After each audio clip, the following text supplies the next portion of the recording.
বাঁচা তার না পেলে সাহায্য। তিনি হলেন পরম প্রভু সর্বশক্তিমান, কুল আলামের বাদশা তিনি রহিম রহমান। পড়লা ইলাহা ইল্লাল্লাহ, এদিকে জোরে পড়ো দোস্ত, পিছনে ভাই জোরে পড়ো। লা ইলাহা ইল্লাল্লাহ, এদিকে জোরে পড়ো। লা ইলাহা ইল্লাল্লাহ, লা ইলাহা ইল্লাল্লাহ মুহাম্মাদুর রাসূলুল্লাহ। আমার নবীর শ্রেষ্ঠত্বের কথা শুনেছেন, এবারে আসুন নবীজি প্রকম্পিত হৃদয়ে উনি কাঁপতে কাঁপতে কাঁপতে বাড়িতে এসেছেন। আমার বাবাজিরা বাড়িতে এসে বলছে জামিলুনি জামিলুনি, এটা বুখারী শরীফের হাদিস থেকে বলছি। এতক্ষণ পর্যন্ত কুরআন থেকে বলেছি আর তিরমিজি শরীফের হাদিস থেকে বলেছি, এখন বুখারী শরীফের হাদিস থেকে বলছি। আমাদের নবী আমাদের নেতা প্রকম্পিত হৃদয়ে বাড়িতে এসেছেন।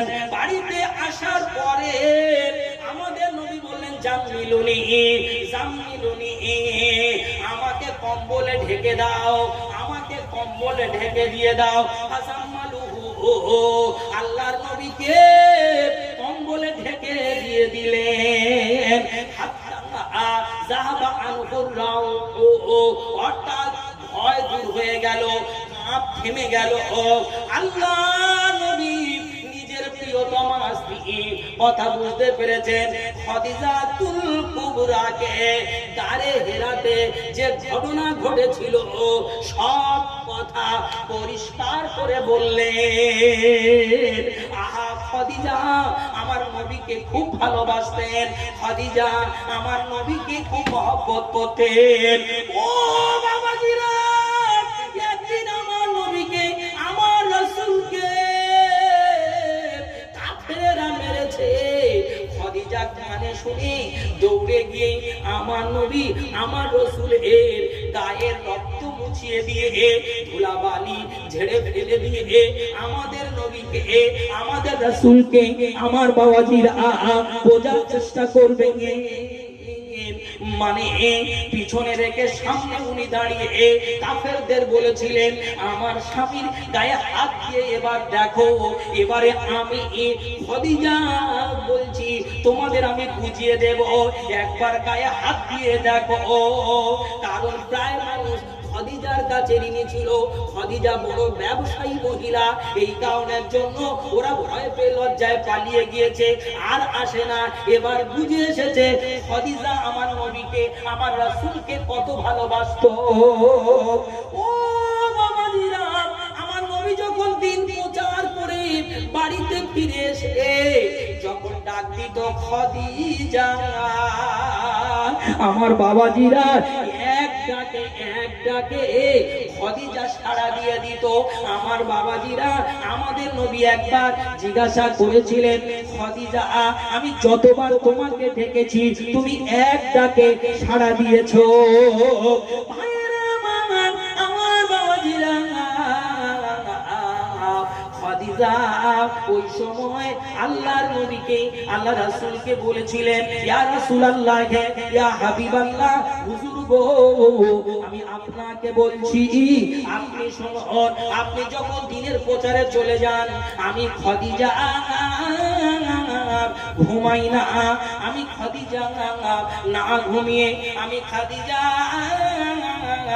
না ঘুমিয়ে আপনার আসার অপেক্ষায় আমি মানে আমার ঘরের দুয়ারে টেক লাগিয়ে অপেক্ষা করতে থাকি।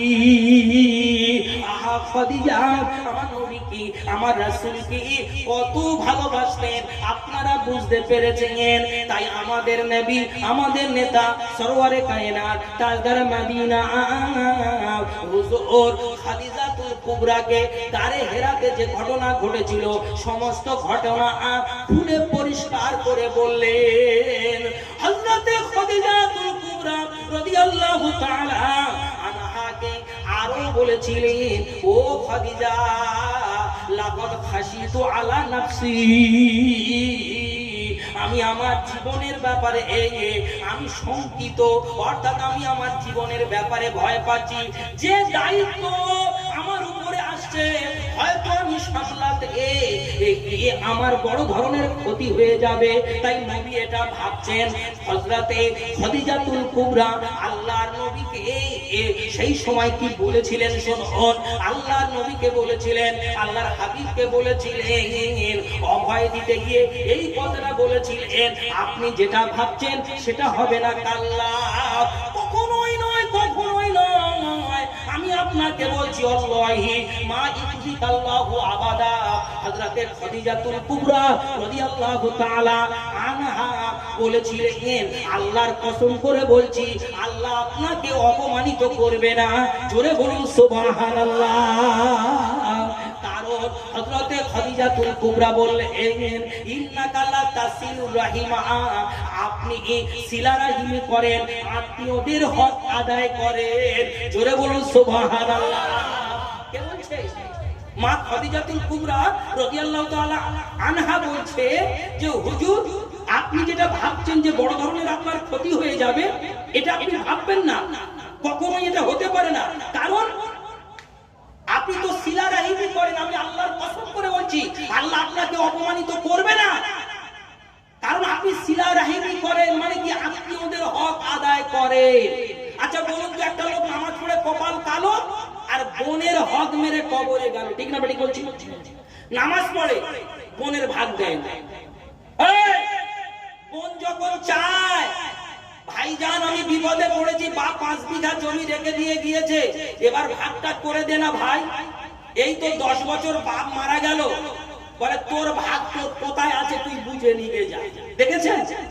তোর ভাগ কোথায় আছে তুই বুঝে নিয়ে যা। অর্থাৎ কথাটা বুঝতে পেরেছে কি বলতে চাচ্ছে? হক মারার ওস্তাদ, হক মারার ওস্তাদ এদিকে নামাজ পড়ে কপাল কালো করে ফেলেছে। এবারে দেখো মা খাদিজাতুল কুবরা রাদিয়াল্লাহু তাআলা আনহা কি বলছে নবীকে, ইন্নাকা লা তাসিলুর রাহিমা, আপনি তো সিলা রাহিমি করেন, মানে কি আত্মীয়দের হক আদায় করেন। জোরে বলুন সুবহানাল্লাহ। কেউ বলতে পারবে না নবী আত্মীয়দের হক মেরেছে, ঠিক না বেটি?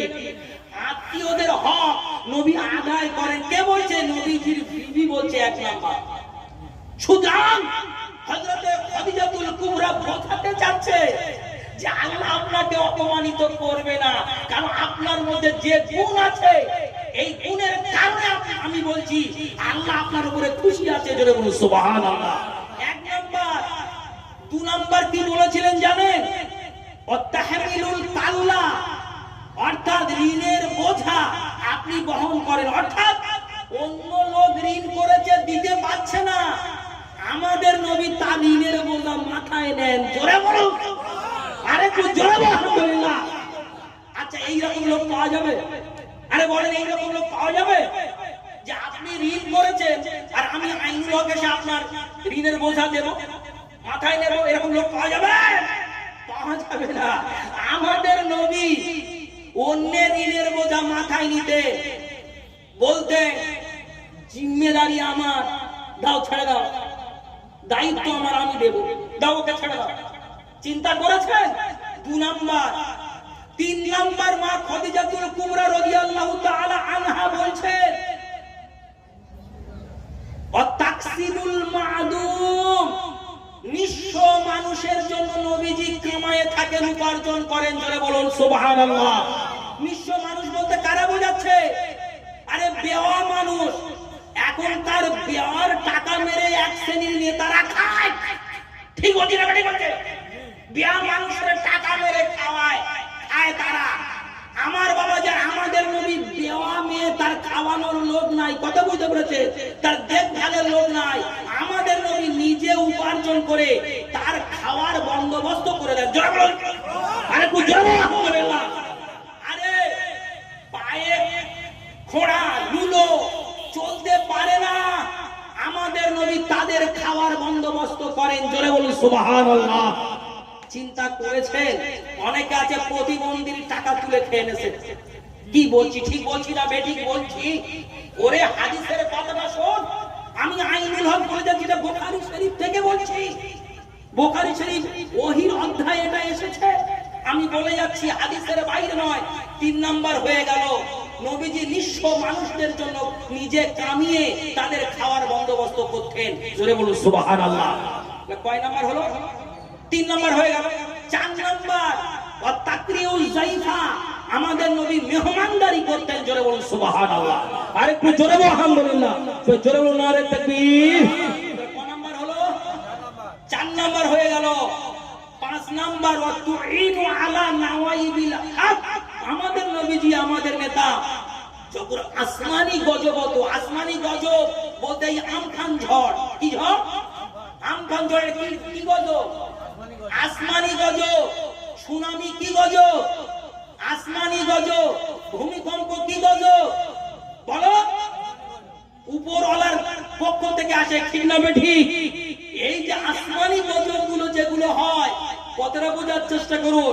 নবীজি তাদের পাশে গিয়ে তাদের মদত করেন, তাদের সাহায্য করেন। জোরে বলুন সুবহানাল্লাহ। আর আমফান ঝড়ে টাকা তুলে খেয়ে ফেলে, এটা কি ঠিক হয়? কি ঠিক না বেঠিক? এটা তো ঠিক নয় দোস্ত। কথা বুঝতে পেরেছেন? আমি কোন পার্টির হয়ে কথা বলছি না, তবে যেটা হক সেটা বলছি। কি ঠিক বলছি না বেঠিক বলছি? আরে গরিব মানুষের ঘর ভেঙে গেছে, 20,000 টাকা মুখ্যমন্ত্রী মাননীয়া মমতা ব্যানার্জি দিয়েছেন। কথা বুঝতে পেরেছেন? তাহলে তিনি যখন দিয়েছেন এই গরিব মানুষের ঘর ভেঙে যাওয়ার জন্য 20,000 টাকা, তুই তাকে দিলি না কেন? তুই তার পয়সা খেয়ে নিলি কেন? কি ঠিক না বেঠিক? বল দেখি। আমাদের নবী, আমাদের নেতা আসমানি গজবে যারা পতিত হতো তাদের পাশে দাঁড়িয়ে আমাদের নবী তাদের মদত করত। জোরে বলুন সুবহানাল্লাহ। আরে একটু জোরে বলুন আলহামদুলিল্লাহ। জোরে বলুন নারে তাকবীর। কয়টা হলো? কয়টা হলো? 5টা। তাই খাদিজাতুল কুবরা জোরের সঙ্গে বলেছিলেন, আপনি যেটা ভাবছেন যে এই দায়িত্ব এমন আসছে হয়তো আমি সামলাতে পারবো না, বড় ধরনের ক্ষতি হয়ে যাবে আমার, তো খাদিজা বলছে আমি আল্লাহর কসম করে বলছি আল্লাহ আপনাকে অপমানিত করবে না। আর আপনি যেটা ভাবছেন সেটা হবে না, কারণ আপনার মধ্যে এই গুণগুলো আছে। জোরে বলুন সুবহানাল্লাহ। আচ্ছা বলুন তো এই গুণ আমাদের মধ্যে থাকা উচিত কি উচিত নয়? বলুন। আমরা ইনশাআল্লাহ মেহমানদারি করব তো? বলুন। নিঃস্ব মানুষের ইনশাআল্লাহ একদিন হলেও খাওয়ার বন্দোবস্ত করব তো? 2 3 নাম্বার, এই আসমানি গজব যখন হয় তাদের পাশে গিয়ে তাদের হেল্প ইনশাআল্লাহ করব তো? 3 4 নাম্বার, গলায় গামছা দিয়ে টেনে নিয়ে যাচ্ছে, ওই লোকটার অপমান করছে, আমরা তার পাশে গিয়ে তার হেল্প করব তো? এই রকম ধরনের আমরা যদি এগুলো করতে পারি, আমার নবী এই কাজগুলো করে গিয়েছেন। কথা বলতে পেরেছেন? নবী খুশি হবে না হবে না? আরে বলে নবী খুশি হবে না হবে না? নবী খুশি হবে, আল্লাহও খুশি হয়ে যাবে। কিন্তু ঠিক না বেটি? হ্যাঁ, আমার বাবাজিরা খুব খেয়াল রাখবে, বুখারী শরীফের হাদিস থেকে বলছি। এরপরেও মা খাদিজাতুল কুবরা রাদিয়াল্লাহু তাআলা আনহা তার কাছে নিয়ে গিয়েছেন চাচাতো ভাই ওয়ারাকা ইবনে নাওফেলের কাছে নবীকে নিয়ে গিয়েছেন। আল্লাহর নবীকে নিয়ে গিয়ে বলেন চাচাতো ভাইকে, ইয়া ইবনা আম্মি, ও আমার চাচাতো ভাই, ও আমার চাচার বেটা, শোনো আমি তোমাকে বলছি, ও চাচাতো ভাই, আপনার ভাতিজার কথা একটু শোনো। আল্লাহর নবী, আল্লাহ তাআলার রাসূল, তিন দুনিয়ার বাদশা, তাজদার মদিনা হুজুর যখন সব কথা বললেন, গারে হেরাতে যে ঘটনা ঘটেছে ওইটা যখন বললেন, বলার সাথে সাথে ওই সময় ওয়ারাকা ইবনে নাওফেল কি বলেছিলেন? ইনি কি জানেন? ইনি হচ্ছে মানে ইহুদি এবং খ্রিস্টান ধর্মের পাণ্ডিত্য অর্জন করেছিলেন। কথাটা ভালো করে বুঝবেন, ইনি ঈসাই হয়ে গিয়েছিলেন, ইনি ওয়ারাকা ঈসাই হয়ে গিয়েছিলেন, ঈসাই ধর্মে পাণ্ডিত্য অর্জন করেছিলেন। অর্থাৎ ইনি তাওরাত এবং ইনজিলে পাণ্ডিত্য অর্জন করেছিলেন।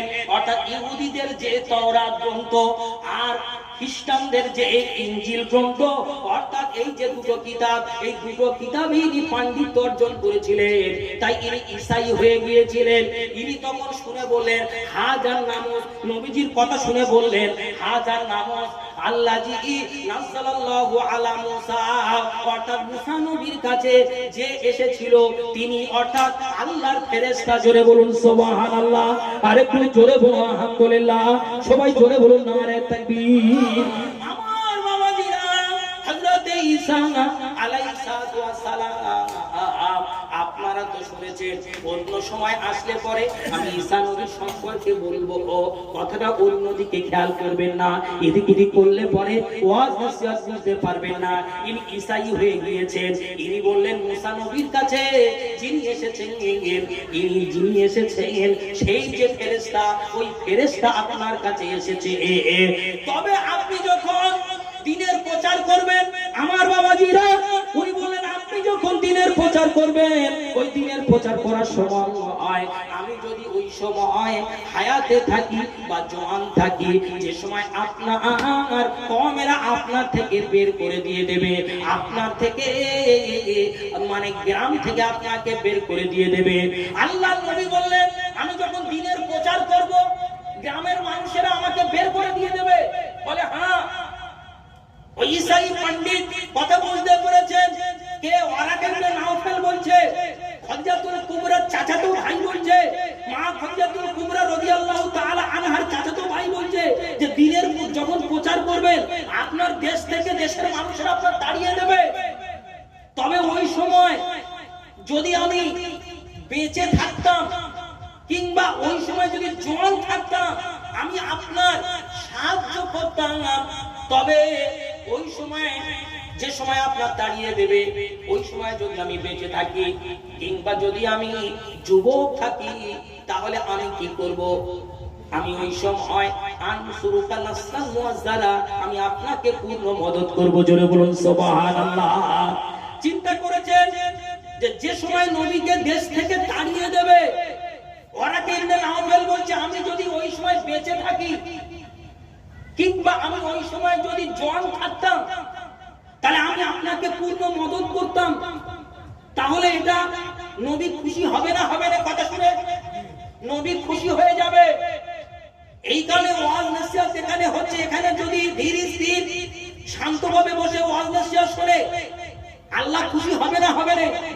আল্লাহ খুশি হয়ে যাবে। এখানে ঈসাই পণ্ডিত কথা বুঝতে পেরেছেন, বোঝার চেষ্টা করুন।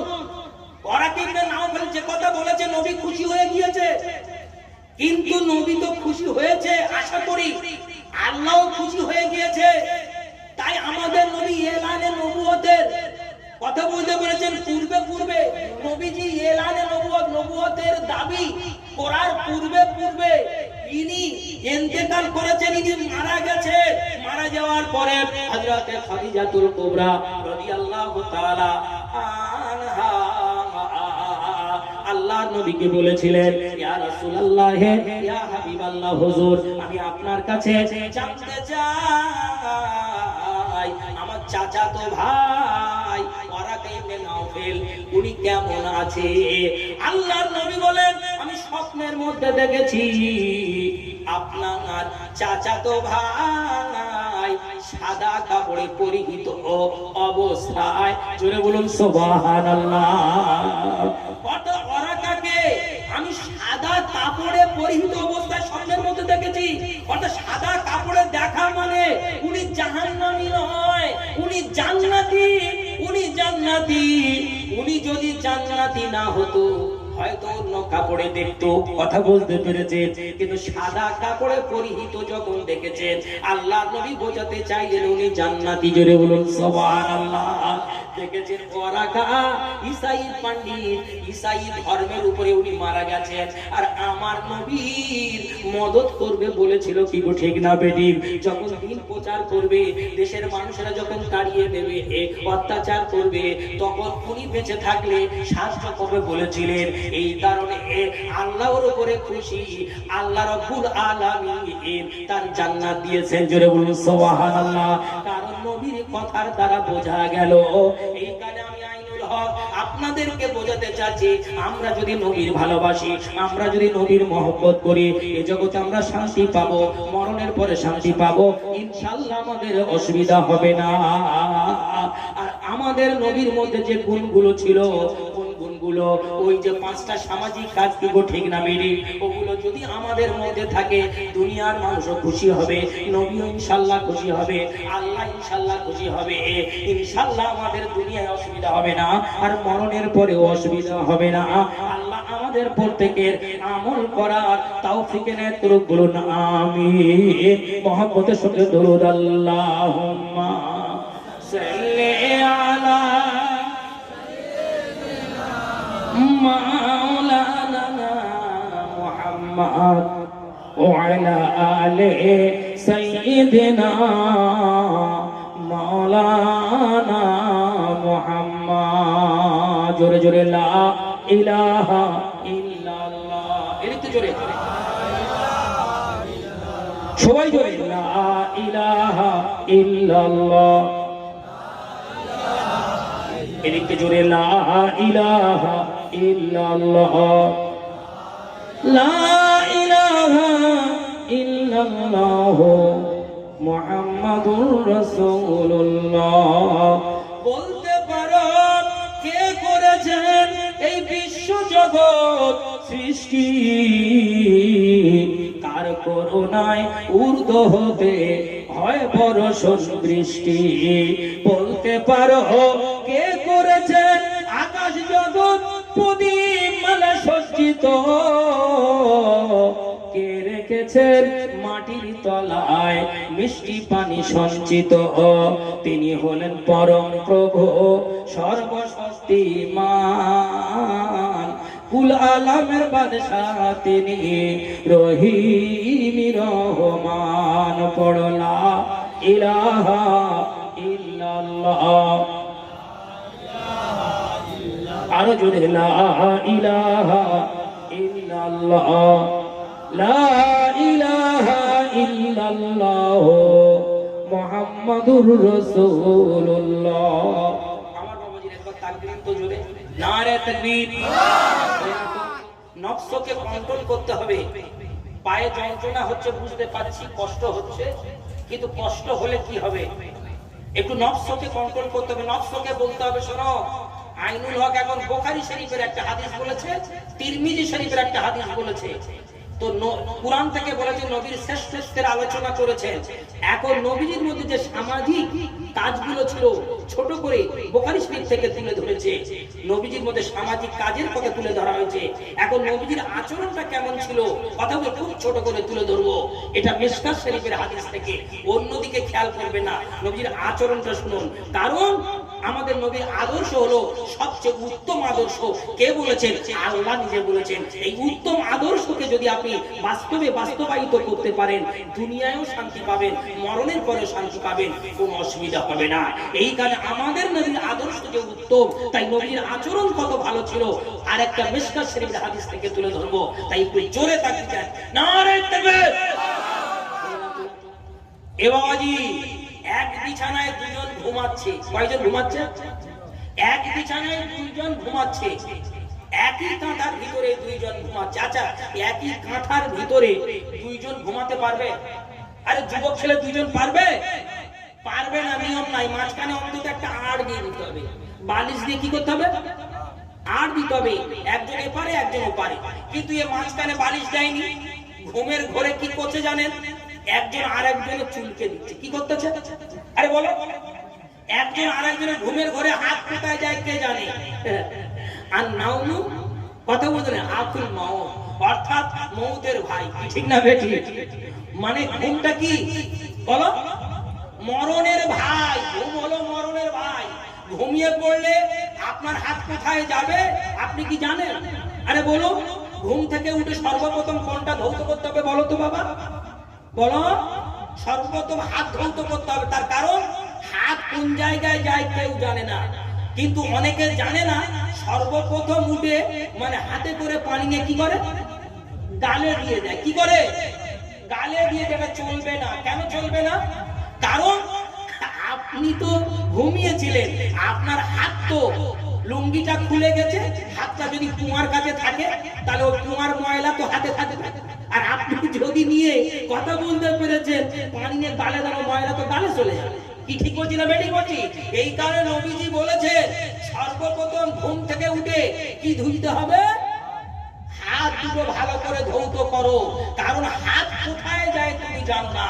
তো এই কারণে এরা দুজনে একই বিছানায় একই কাঁথার ভিতরে আর না দিয়ে দুজনে শুয়েছে। শোয়ার পরেই একজন আরেকজনের চুলকে দিচ্ছে। তো চুলকে যেই দিয়েছে শীতের সময়, বুঝতে পেরেছে ওর কাঁটা যেই সরে গেছে, ঠান্ডা লেগে গেছে, ও উঠে পড়ে বলছে তুই আমার চুলকে দিচ্ছিস কেন? চুলকে দিচ্ছিস কেন? তুই বল কেন চুলকে দিচ্ছিস? এর তখন ঘুম ভেঙে গেছে। চুলকে দিচ্ছিল, এর ঘুম ভেঙে গেছে। এর ঘুম ভেঙে যাওয়ার পরে এ তখন বলছে তাইতে বলি আরাম হয় না কেন? এ বলছে তাইতে বলি আরাম হয় না কেন? এ তখন বলছে যার চুলকে দিচ্ছিল, এ তখন বলছে তোর নিজের চুলকালে তবে তো আরাম হবে।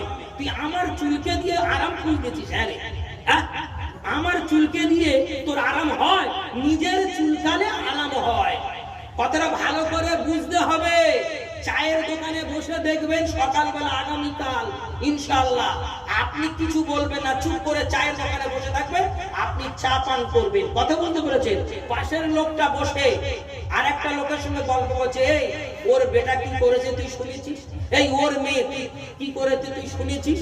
ওর ছেলে কি করেছে শুনেছিস? মানে পরের খালি চুলকে যাচ্ছে। কথা বলতে পেরেছেন? ওর নিজের মেয়ে কি করেছে বলেছে? ওর নিজের বেটা কি করেছে বলেছে? বলছে ওর মেয়ে কি করেছে শুনেছিস? ওর বেটা কি করেছে শুনেছিস? এই ও কি কাজ করেছে শুনেছিস? কথা বুঝতে পেরেছেন? পরের চুলকে যাচ্ছে। আচ্ছা, পরের চুলকে গেলে ওর লাভ হবে? আরে ওর লাভ হবে, বিপদ করা হবে। কি করা হবে? বিপদ করা হবে, ক্ষতি হবে। সুতরাং পরের চুলকালে লাভ নাই। এক শ্রেণীর মানুষ আছে, কথা বুঝতে পেরেছে, নামাজ পড়ে কপাল কালো আর চুলকে চুলকে কবরে গেল। কি ঠিক না বেটি? সবসময় পরের চুলকাবে, হ্যাঁ? মানে পরের কথা আলোচনা করবে, পরনিন্দা করবে, পরচর্চা করবে। খবরদার, পরনিন্দা পরচর্চা করবেন না আমার বাবাজিরা, এগুলো ঠিক নয়। তো ভাই আমার, দোস্ত আমার, বোঝার চেষ্টা করুন আমাদের নবী, আমাদের নেতা সরওয়ারে কায়নাতের আচরণটা কেমন আমি ছোট করে আপনাদের সামনে বলবো।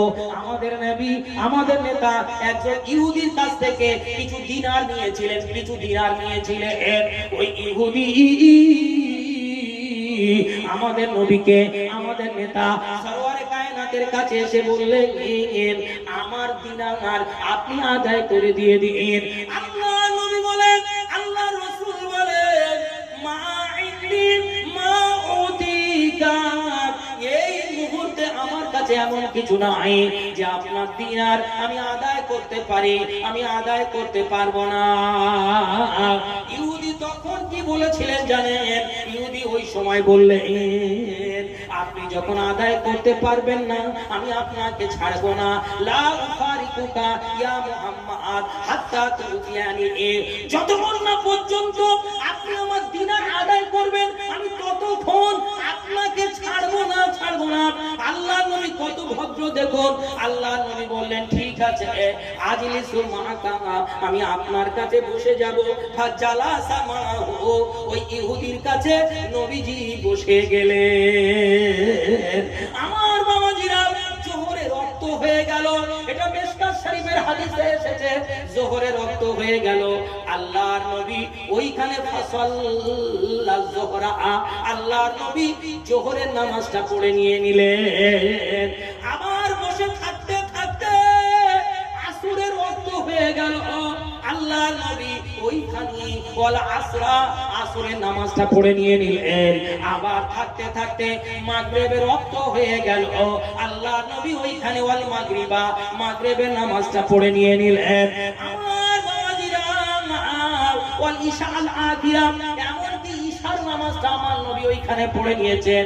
ইহুদি ছাড়ছে না, ইহুদি ছাড়ছে না, কারণ ইহুদি আমার নবীর কাছে দিনার পায়, এই কারণে ছাড়ে না। আর আমার নবী তো দিতে পারছে না, কিন্তু আমাদের নবী কত ভদ্র দেখুন, আমার নবী ওকে কিছুই বলছে না। ওইখানে ঈশার নামাজ পড়ে নিয়ে নিলেন, ওয়াল কদা, এমনকি ফজরের নামাজ পড়ে নিয়ে নিলেন। সাহাবায়ে কেরামরা জানতে পেরে ওই ইহুদিকে ধমকাতে লেগেছে, ডারাতে লেগেছে, ভয় দেখাতে লেগেছে। ওই ইহুদিকে যখন ভয় দেখাচ্ছে, আমার বাবাজিরা, আমার নবী আমার রাসূলের কানে পৌঁছে গিয়েছে যে ইহুদিকে ভয় দেখাচ্ছে। আল্লাহর নবী বলেন সাহাবায়ে কেরামদের, ও আমার সাহাবায়ে কেরামরা, এসব তোমরা কি করছো? বলে ইয়া রাসূলুল্লাহ, ইয়া হাবিবাল্লাহ, হুজুর আপনি বুঝতে পারেন নাই, এ আপনাকে আটকে রেখেছে। আল্লাহ নবী বলেন, আল্লাহ রাসূল বলেন, মানানি রব্বি আন আজলিমা মুআইদান ওয়া গায়রাহু, আমি রাসূল বলছি, তুমি শুনে নাও, তোমাদের সকলকে বলছি, সাহাবায়ে কেরামদের বলছি, মানানি রব্বি আন আজলিমা মুআইদান ওয়া গায়রাহু, আমার প্রভু আমাকে মানা করে দিয়েছে চুক্তিতে আবদ্ধ ব্যক্তির সঙ্গে কোন রকমের কোন জুলুম করা যাবে না, তাছাড়া অন্যের উপরও জুলুম করা যাবে না। দেখেছেন আমাদের নবী কত ভদ্র দেখুন। আর আপনি দোকানে বাকি খেয়েছেন, বাকি মাল নিয়েছেন, শুভ হালখাতা হয়েছে, আপনি দিতে পারেন না, আবার আর সে যখন চেয়েছে আপনি আবার তার উপরে চোখ নামাচ্ছেন, এটা ঠিক নয়, ঠিক নয়। দেখেছেন আমাদের নবী বলেন চুক্তিতে আবদ্ধ ওর সঙ্গে আমি রয়েছি, তাই চুক্তিতে আবদ্ধ ব্যক্তির সঙ্গে কোন রকমের কোন জুলুম করা যাবে না, তাছাড়া অন্যের সঙ্গে জুলুম করা যাবে না। যেই আমাদের নবী এই কথাই বলেছেন, সাহাবায়ে কেরামরা সব চুপ হয়ে গেছে, শান্ত হয়ে গেছে, ইহুদিকে আর কিছুই বলে না। একবার যদি আমাদের নবী বলতো ও আমার আটকে রেখেছে, দিনার দিতে পারেনি বলে ও আমার আটকে রেখেছে, এক কাজ করে ব্যবস্থা করে দিয়ে দাও, কি গো সাহাবায়ে কেরাম ওর মানতো না, ওর মানতো, কিন্তু আমাদের নবী এত ভদ্র, এমন কথা বললেন, সাহাবায়ে কেরামরা সরে দাঁড়ালেন। ওই ইহুদি ওই সময় বুঝতে পেরেছে আমার নবী কত ভদ্র, তখন বুঝতে পেরে বেশি বেলা বাড়লো না, একটু অল্প বেলা পড়ে বেড়েছে, ওই সময় করে নিয়ে নিলেন আশহাদু আল্লাহ ইলাহা ইল্লাল্লাহ ওয়া আশহাদু আন্নাকা রাসূলুল্লাহ। আমার বাবাজি ইহুদি বললেন আমি সাক্ষ্য দিচ্ছি আল্লাহ ছাড়া কোনো মাবুদ নাই, আর মুহাম্মদ হলো আল্লাহর রাসূল। জোরে বলুন সুবহানাল্লাহ, আরে একটু জোরে বলুন আলহামদুলিল্লাহ, সবাই জোরে বলুন নারে তাকবীর। আমার নবীর আচরণে মুসলমান হয়ে গেল। ও বাবাজিরা, তাহলে ইহুদি এমন আচরণ করলো কেন? ইহুদি ওই সময় বলেছিলেন আল্লাহর নবীকে, ইয়া রাসূলুল্লাহ, ইয়া হাবিবাল্লাহ, তাওরাতে এসেছে আপনার সিফাত, এতে লেখা আছে আব্দুল্লাহর বেটা মুহাম্মদ মক্কায় জন্মগ্রহণ করবে, মদিনায় হিজরত করে চলে যাবে, আর তার ধর্ম শাম দেশেতে পৌঁছে যাবে, তার রাজত্ব শাম দেশে পৌঁছে যাবে, আর তিনি আমানতের খেয়ানতের কথা বলবে না, বাজে কথাও বলবে না, তিনি উদার প্রকৃতির মানুষ হবে, তিনি কঠোর হৃদয়ের মানুষ হবেন না। আমি বুঝতে পেরেছি এসব গুণ আপনার মধ্যে আছে, আপনি হলেন ভদ্র, তাই আমি আবার পড়ে নিচ্ছি আশহাদু আল্লাহ ইলাহা ইল্লাল্লাহ ওয়া আশহাদু আন্নাকা রাসূলুল্লাহ, আমি সাক্ষ্য দিচ্ছি আল্লাহ ছাড়া কোনো কোনো মাবুদ নাই, আর আপনি হলেন আল্লাহ রাসূল। জোরে বলুন সুবহানাল্লাহ। এই যে মাল আছে, ইহুদি খুব ধনী লোক, আল্লাহর লোক, অনেক মাল আছে, বলে এই যে আমার মাল আছে, এই যে আমার মাল আছে, আমি আপনাকে বলছি আল্লাহ যেভাবে আপনার দেখিয়ে দেয় সেইভাবে ফয়সালা করুন, আমার কোনো আপত্তি থাকবে না। আর যে ইহুদি ঋণের গায়ে নবীকে আটকে রেখেছিল, আজকের নবীর ব্যবহারে সে মুসলমান হয়ে গেল, তাহলে নবীর আচরণ কত সুন্দর। তাই কবি বলেছেন, তুমি এলে করে নিতে যায়, তুমি এলে করে নিতে যায় সবার পাষাণ মন, পথহারা জাতির বুকে ছড়ালে নূরের কিরণ।